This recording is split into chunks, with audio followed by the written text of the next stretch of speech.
I also started to do one long walk a week. So instead of going to the gym every single day, I do one like long walk, like at least an hour or 2 hours. Wow. Just listen. Yeah. Sometimes not listen. Yeah. Sometimes listen to myself. Right. I'll just walk and won't listen to anything. So this is funny. It was a comedy skit, but it made so much sense.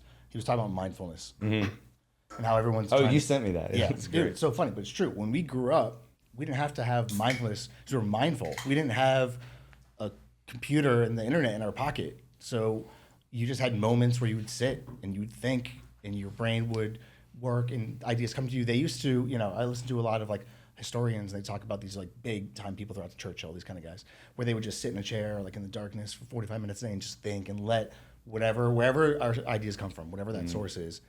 So that space now is typically filled with Instagram, scrolling, whatever. Well, the joke that he made was, when's the last time you took a dump without your phone? It's true. When's the last time you went to the bathroom without your phone? And it was so it's funny. laughable because it's so true. But it's true. So I try to, and not always, just think, because these are where these ideas come. I'm a firm believer, it's hippity dippity, that we're sourcing our ideas from some higher place. Mm-hmm. I don't think it's happening inside your head. I think you're getting it from somewhere, whether that's your higher self, whether it's God, whether it's whatever you guys believe in. But you have to allow those to happen. It's the same reason why multiple inventions will come out at the same time, and they're all very similar. I think we're getting, it's just whether you're willing to move forward into that place, and when you get that direction, because most people will be like, most people are like, okay, I can do that. I can't. Some people like, I think I can do it, but quit. And then there's special people like you who just keep like moving into it, which is pretty interesting. Yeah. Well, for me, there's some sick, like, I call it this, I don't know. It's like, I don't know if it's a gift or a curse, because it's literally, as soon as I'm finished with something, it's like, what's the next thing? And I will say the Little River situation has definitely made me slow down that thought process, because it's so massive and I'm taking on so much that it definitely is like, I think I'll be not satisfied is never a word I want to use, but at least in a place where I'm like, okay, like we can run with this for a little bit, so. I have a mentor who introduced me to this Navy SEAL who did some time with us, some phone calls, conference calls. Very interesting. So we talked about how the biggest problem that we have now, like what you just talked about, is everyone's reaching these moments of achievement and then quickly the next thing. Mm-hmm. So the goalposts always move. And it's really unrewarding because you just have consistent achievement and then next thing. Mm-hmm. You don't really get to celebrate like your wins, and that's really problematic. I can't remember exactly how he said it, but he said what you need to do is, yes, have the achievements, but the idea is that you're in this like coordinated action that's sustainable, that you can do over time with people like that you care about, this whole group that you have in your family, consistently moving towards goals, or whatever, as opposed to just like another gym, another gym. Yeah.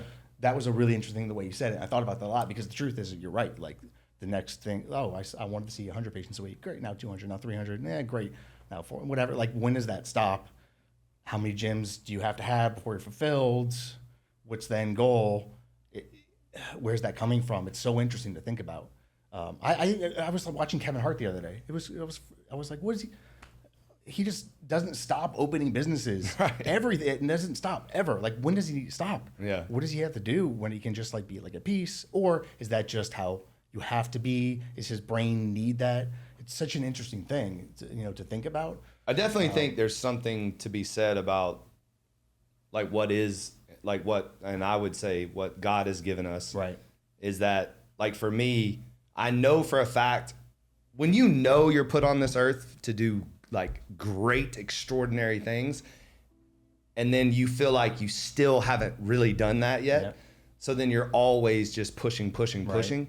And that's, and there's a calmness in my storm. Right. And what I mean, I always say my wife is the calm to my storm, and that's true. But there's a calmness I feel when I'm solving all these problems. Yeah. When I'm like, okay, man, you gotta do this. That's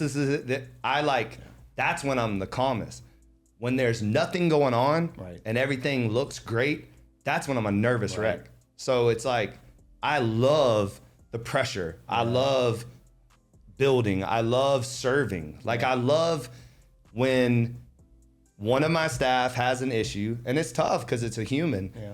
And I love helping them solve whatever's going on in their life that's making them, like, you know, crazy or whatever it is, you know? So that whole thing, the human dynamic, the building, the creative side, like the last person that I just took on a tour to it, they were like, "You designed all of this?" And I said, "Yes." Yeah.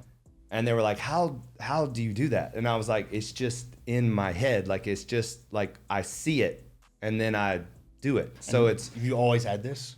Yeah. So early on, my mom kind of like really helped instill this. I mean, she always says, like, if we lived in LA, I'd be super gay, because she took me shopping all the time with her.